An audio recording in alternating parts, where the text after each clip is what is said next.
그렇죠. 우발적 살인은 보통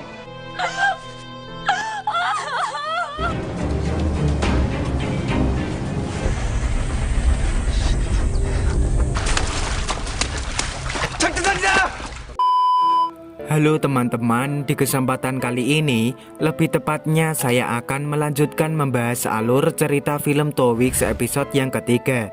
Jika kalian belum menonton episode sebelumnya, silakan kalian bisa pencet link yang ada di deskripsi video saya ini. Jadi tanpa berlama-lama, inilah alur cerita filmnya.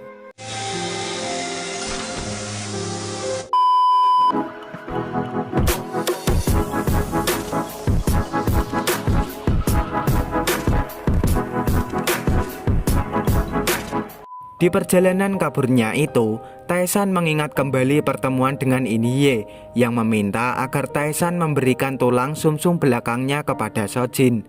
Tae-san mengingat semua itu dengan keyakinan mantap dalam hatinya kalau dia pasti akan mendonorkan sumsum tulang belakangnya.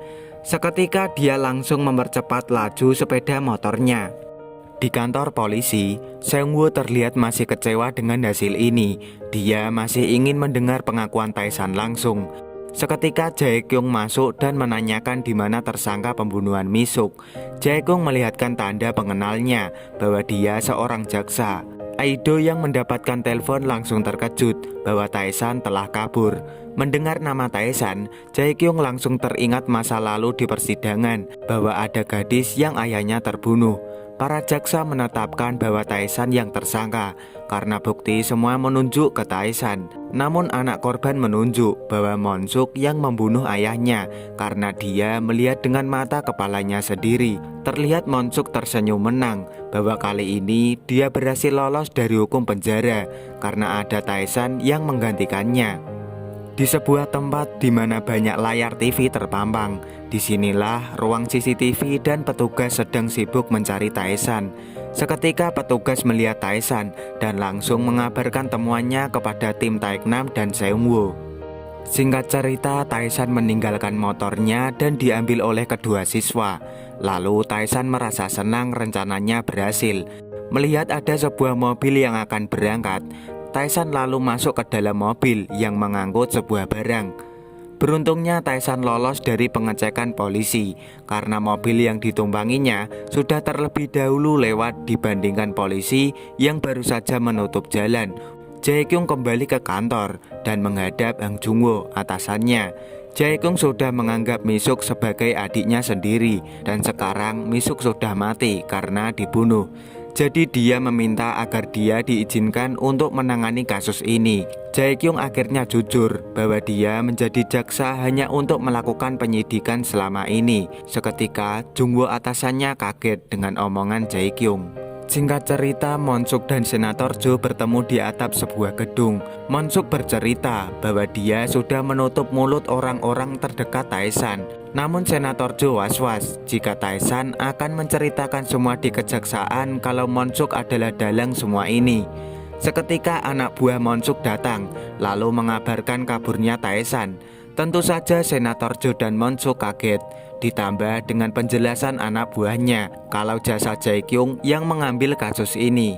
Di kantor polisi, Taek-nam berjalan mondar-mandir di ruangan sambil bergumam kalau dia tidak menyangka ini bisa terjadi. Singkat cerita, Jae-kyung juga memperlihatkan tugasnya dan memperkenalkan Sang-hoon sebagai rekan kerjanya. Seketika mereka rapat untuk membahas kasus ini dengan serius. Taek-nam sambil mencoret peta dengan berapi-rapi menjelaskan kalau mustahil bagi Tae-san untuk bertemu sahabatnya lalu melepaskan borgolnya. Singkat cerita, Tae-san bisa keluar dari kota Seoul. Setelah truk berhenti, Tae-san segera membuka terpal dan keluar dari mobil. Saat itulah Tae-san melihat truk yang mengangkut pasir. Dia seolah-olah mendapat ide cemerlang untuk pelarian selanjutnya. Tae-san sampai di suatu tempat, di mana tempat itu adalah tempat penyimpanan pasir. Wajah Tae-san sudah terlihat lelah dan bibirnya pun mengering karena hawa panasnya. Seketika Tae-san melihat ke dalam truk. Dia mendapati sebotol minuman di sana. Tae-san pun mengambil lalu meminumnya. Tae-san semakin bingung bagaimana untuk pelarian selanjutnya. Pasti semua polisi sudah memperluas wilayah untuk mencarinya. Seketika Taesan menatap sebuah benda, yaitu sebuah sedotan. Melihat benda kecil itu, otak Taesan langsung menghasilkan ide baru. Singkat cerita, Senator Jo datang ke kejaksaan dan bertemu petinggi di sana. Senator Jo mendengar kalau yang menangani kasus pembunuhan yang lagi diperbincangkan di kota ini adalah jaksa wanita. Senator Jo mengatakan bahwa jaksa Jae Kyung adalah orang yang tidak berkomit. Senator Jo meminta maaf bahwa kasus ini sangat kontroversial dan jaksa pemula yang menanganinya membuat banyak orang protes. Seketika laki-laki itu bertanya, bagaimana Senator Jo mengetahui jika Jae Kyung lah yang menanganinya. Senator Jo dengan aktingnya meyakinkan dengan jawaban kalau korban dibunuh secara brutal. Jadi lembaga wanita selalu memantau perkembangan kasus itu. Singkat cerita, Jae Kyung sampai juga di rumah Misuk, ditemani dengan rekannya, Sang Hon. Melihat TKP yang seperti itu, membuat Jae Kyung kembali menangis. Sang Hon melihat tatapan Jae Kyung dengan sedih. Jae Kyung membereskan baju-baju yang ada di koper Misuk. Sang Hon yang baru keluar dari kamar Misuk bilang kalau kameranya nggak ada di kamar. Jae Kyung berangan-angan kalau kamera sudah diambil oleh Monsuk. Tak lama ponsel Jae Kyung berbunyi dan Jungwoo lah yang menelponnya. Jungwoo mengabarkan kalau Jae Kyung diminta mundur dari kasus ini. Senator Jo pulang ke rumahnya. Di depan rumah banyak tempelan tulisan dari rakyat yang mendukungnya dan sangat menyukainya. Singkat cerita, Monsuk mendapatkan kabar dari Senator Jo bahwa Jae Kyung sudah mundur dari kasus Taesan. Sontak Monsuk senang mendengar kabar ini. Senator Jo meminta Monsuk lebih fokus mencari Taesan. Terlihat Go Mansuk, sahabat Taesan, sedang berada di bar tempat Misuk dulu bekerja. Dia benar-benar mematuhi perintah Taesan yang berkata tolong padanya. Sambil setengah mabuk, Mansuk masih mencoba mencari info tentang Misuk dan Monsuk dari para karyawan bar yang menemaninya. Do dan Seungwoo terlihat mengawasi rumah Mansuk yang memang sedang kosong. Seketika Mansuk datang sambil sempoyongan, seraya mengingat jawaban yang ia dapat dari bar kalau ternyata Misuk dan Monsuk sedang berkencan. Tiba-tiba Seungwoo sudah berdiri di depan Mansuk yang sedang setengah mabuk. Seungwoo bersama rekannya segera menggeledah rumah Mansuk. Mansuk menjelaskan jika dia tidak tahu tentang Taesan kabur karena Taesan benar-benar tidak menghubunginya. Seketika Seungwoo dengan nada menekan berkata kalau Mansuk akan dalam masalah besar jika dia sampai ketahuan menyembunyikan Taesan. Di kantor polisi, Seungwoo menjelaskan kepada Taeknam bahwa Mansuk benar-benar tidak menghubungi apalagi bertemu Taesan. Singkat cerita, mobil yang mengangkut sebuah pasir dipaksa berhenti oleh pihak kepolisian. Namun pengemudi truk berhayal, tidak mungkin jika ada manusia berada di dalam pasir. Salah satu petugas memeriksa truk itu dengan menekan-nekan sebuah besi panjang ke dalam pasir. Setelah yakin tidak ada apa-apa yang tersembunyi di dalam pasir, petugas itu pun turun dari truk tanpa menyadari ada sebuah sedotan kecil berwarna kuning. Saat sudah merasa aman, keluarlah Taesan di balik timbunan pasir tersebut. Saat truk berhenti, Taesan mencoba menengok keadaan sekitar. Setelah merasa aman, Taesan pun turun dari truk itu dan berlari melanjutkan misi kaburnya. Taesan berlari kencang saat jalanan sedikit menurun. Dia kehilangan keseimbangannya karena sepatunya yang akhirnya copot dan dia pun terjatuh terguling. Singkat cerita, Taesan sampai di suatu gudang di mana Taesan melihat sebuah alat pemotong besi, lalu mencoba melepaskan borgolnya. Tapi usaha itu tidak membuahkan hasil sama sekali. Karena mendengar suara, akhirnya Taesan keluar dari gudang karena takut ketahuan. Melihat sepeda terparkir di luar, Taesan langsung mendapatkan ide akan menggunakan sepeda itu. Saat bingung hendak kemana, Taesan melihat ada tenda di sebelah sana. Taesan pun mengintai dan langsung mengambil pakaian yang dijemur di sana. Saat itulah dia mendengar suara mesin yang membuatnya terkejut. Ternyata masih ada pekerja yang terjaga malam ini. Taesan yang sudah berhasil mengambil pakaian yang milik mereka berkemah, dia langsung menuju ke salah satu rumah yang terlihat sepi. Tetapi karena Taesan melihat ada sebuah tempat, dia langsung bergegas untuk mengganti pakaiannya. Terlihat di TV ada penyiar berita yang akan mengabarkan kaburnya tersangka. Inhye langsung mematikan televisinya tanpa melihat lebih lanjut. Sojin berangan, pasti Om Seung-woo sedang sibuk saat ini. Kemudian Sojin tahu pria yang mendonorkan tulang sumsum belakang untuknya adalah orang baik dan seorang pria. Inhye tidak mau menjawabnya, lalu menyuruh Sojin untuk segera tidur. Taesan masuk ke dalam ruangan yang terlihat seperti gudang. Karena dia melihat lampu terpasang di sana, Taesan mencoba untuk menghidupkannya, lalu mematikannya. Karena dia juga was-was ada orang yang melihatnya. Taesan langsung mengambil alat pemotong besi yang ternyata tadi juga diambilnya dari tempat pekerja di sekitar kemah. Dia mencoba menghidupkan mesinnya. Beruntungnya Taesan bisa mengoperasikan alatnya dan borgol pun bisa terlepas.